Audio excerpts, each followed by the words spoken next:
सबसे बड़ी बात तो ये है कि मुझे जो बताया गया कि ये इंक्रोचमेंट थी, तो आप भी देख सकते हैं, मैंने भी अभी देखा, तो यहाँ तो कोई इंक्रोचमेंट मुझे नज़र नहीं आई कि किस चीज़ पर इंक्रोचमेंट हुई है,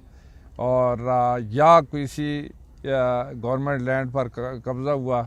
या किसी की ज़ाती मलकियत थी और उस पर किसी ने कब्ज़ा किया था। तो ये सारी जो चीज़ें मुझे यहाँ इल्म हुआ, यहाँ के जो एक वकील साहब है उसने मुझे तफसीलन बताया है कि जो ये लैंड है ये बाकायदा ख़रीदी गई है, इसका इंतकाल हुआ और हाजी जलात और उसके भाइयों ने ये ख़रीदी है, और उसके बाद यहाँ पर जो ये सेक्रेटेरिएट बनाया था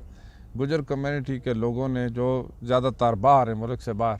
उन्होंने मिलकर यहाँ पर इसलिए बनाया कि इस इलाके की तामीर और तरक्की में वो भी अपना रोल अदा कर सकें। और इसमें यहाँ ज़ाहिर है कि किसी भी काम करने के लिए बुनियादी चीज़ है कि कोई जगह बनाई जाती है, उसके ज़रिए लोगों के जो काम काज किए जाते हैं, आवाम की रफ़ा के लिए काम किए जाते हैं। तो यहाँ पर जो ये जगह बनाई थी, बड़ी अच्छी बिल्डिंग थी, 2-3 मंजिला बिल्डिंग थी। हमने यहाँ मीटिंग्स की थी और इससे ख़ास तौर पर सवात के लोग मुस्तफ़ीद हो रहे थे, और जो पसमानदा लोग हैं उनकी तालीम तरबियत के लिए, उनकी सेहत के लिए, उनके बाकी जो रोज़गार के लिए काम करना मकसूद था। देखो, इसका असल चीज़ तो मुल्क में चूँकि लॉ एंड रूल्स हैं, और ज़ाहिर है कि मतलब है यहाँ कुछ ऐसी स्टेट तो नहीं है जहाँ आइन नहीं है, जहाँ कानून नहीं है, जहाँ पर अदालतें नहीं हैं, जहाँ पर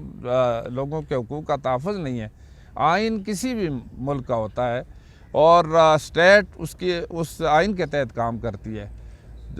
आवाम की जान माल इज़्ज़त की हिफाजत ये स्टेट की ज़िम्मेदारी होती है, और जो भी हुकूमत होती है ये उसकी बुनियादी ज़िम्मेदारियों में शामिल होती है, उनकी जान और माल और इज़्ज़त का ख्याल रखना।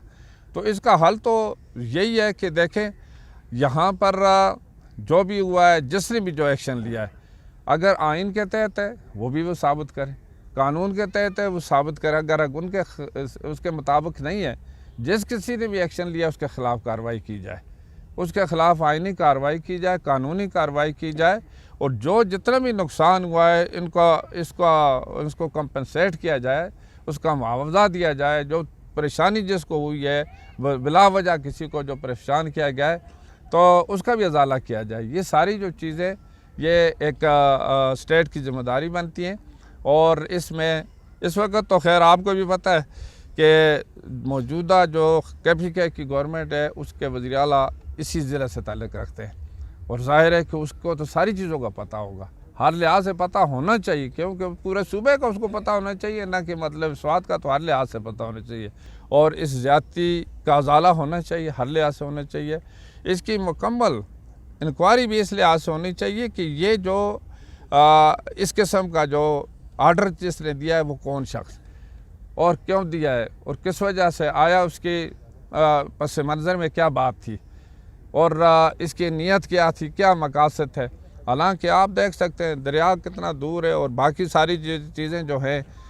इधर से जो अगर रोड देखें, फिर दूसरी बात आप देख सकते हैं यहाँ पर कुछ बिल्डिंगें छोड़ दी हैं और कुछ को गिरा दी, और सिर्फ टारगेट किया गया, सिर्फ और सिर्फ पूछ कर, मतलब है टारगेटेड हुआ ही है, ये बिल्डिंग भी हुई है, और इसमें हो सकता है ज़ाती अनाज भी हो, जिसकी वजह से यानी बहुत सारी और चीज़ें भी। इसलिए हम कहते हैं कि सही तरीके से इंक्वायरी भी होनी चाहिए, जुडिशरी इंक्वायरी भी होनी चाहिए।